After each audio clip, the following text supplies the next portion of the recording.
The folks at Dearborn are calling it a more modern, more muscular Mustang. Will Ford's latest pony car make the cut with these guys? Also, Michael Schumacher gets an offer he may refuse, and the revival of an AMG icon could be in the works for Mercedes. What's up, everybody? I'm Derek D, coming to you from sunny Southern California on Venice Beach, white sandy beaches. We're here for the LA Auto Show. It's beautiful. Check it out. Just go look. Just look around. Fast Lane Daily with Derek D, always fresh every day. This episode of Fastlane Daily is brought to you by Valvoline's automotive series Under the Hood with Brandon and the Frog. Watch for new episodes at brandonandthefrog.com. Earlier today, Ford released its first official shots of the 2010 Mustang. The images show a more refined shape that looks leaner and more sculpted, but takes up the same space as the car it replaces. Kind of like Dungeons & Dragons Dice, whatever. The facelift also conceals an all-new, much improved interior Ford says benefits from upgrades in materials and sound deadening. Under the hood is a familiar choice of 4-liter V6 or 4.6-liter V8. The 8 gets a boost of 300 to 315 horsepower by way of a new cold air induction system. Ford also says the new Mustang is more responsive than the model it replaces, with a more refined ride quality. Garage 419's Matt Farah got a chance to check this car out in Santa Monica yesterday. Let's have a look. They didn't exactly say I could do this, but I'm not really one for rules. So I'm gonna show you guys ahead of time what's up with this thing. Ooh, new headlights. 19s. Let's take a look at the back.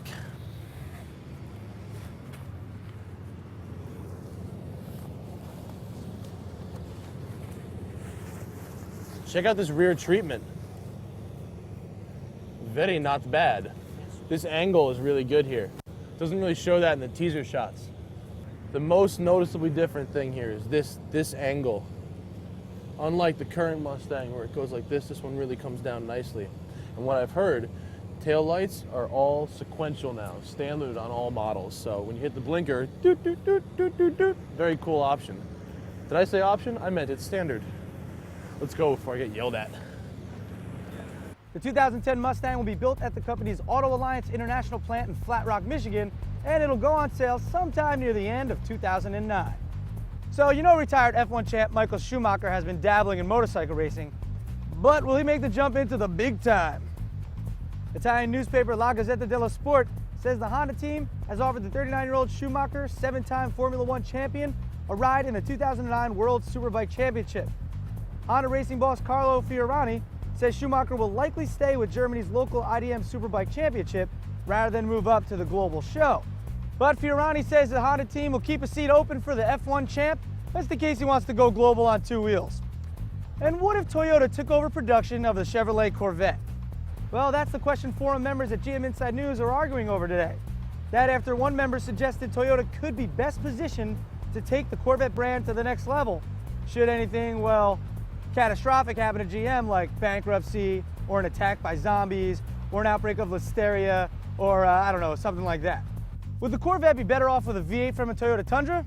I don't know, you decide. Head over to GM Inside News and join the debate, or just leave a comment below. Next up, 20 years after redefined Mercedes muscle cars, a new AMG Hammer could be in the works, and you'll never guess what it runs on. Okay, maybe you will, if you just take like about 30 seconds. Well, that's in the Internet Rumor Mill. And guess what? It's coming up after this.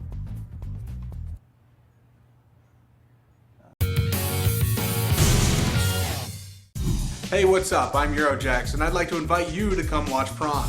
No, not porn, Prawn. Prawn is driving tests, upgrades, competition, and internet humor. So check us out at periodicreview.com. Now back to Quick Lane Daily with Eric B. Pretty sure it's Fastlane Daily with Derek D. Ooh. This week on WePCTV. Is it possible to start a business like Mux Tape with just a PC and motivation? I think it definitely is. I think if you have an idea, there's really no excuse. WePCTV is brought to you by ASUS and Intel. You dream it, ASUS builds it, Intel inside it.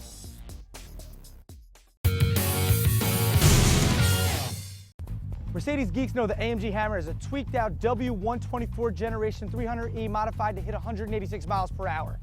That's in 1988 miles per hour, about 220, adjusted for inflation. Now, Autocar reports a new AMG Hammer could be on the way, but it won't be powered by a traditional big displacement V8. AMG boss Volker Morningweg says it'll be a new high-performance diesel from AMG. It's a car Morningweg calls the Super Hammer. Autocar says AMG will likely base the new model on the Mercedes C-Class. That's to keep it in line with AMG's push for lighter, more efficient super sedans. The new model will follow along the C30 AMG, a diesel-powered sport coupe the Mercedes factory tuning shop created back in 2002. Autocar says the new model will arrive within 3 years. Well, that wraps up Fastlane Daily from beautiful sunny Southern California. I'm Derek D. We're gonna be in LA all this week, and starting Thursday, we got coverage from the LA Auto Show, all right? And also you go to twitter.com/FastlaneDaily and you can talk to us, we'll keep you updated on the stuff we're doing. So go check that out, twitter.com/FastlaneDaily. I'm Derek D. I'm in Venice. I wanna go ride the gondolas. Where are the gondolas? Mike, where are the gondolas? These geeks know the AMG Hammer has a tweaked out W124 Generation 300E modified to hit 186 miles per hour.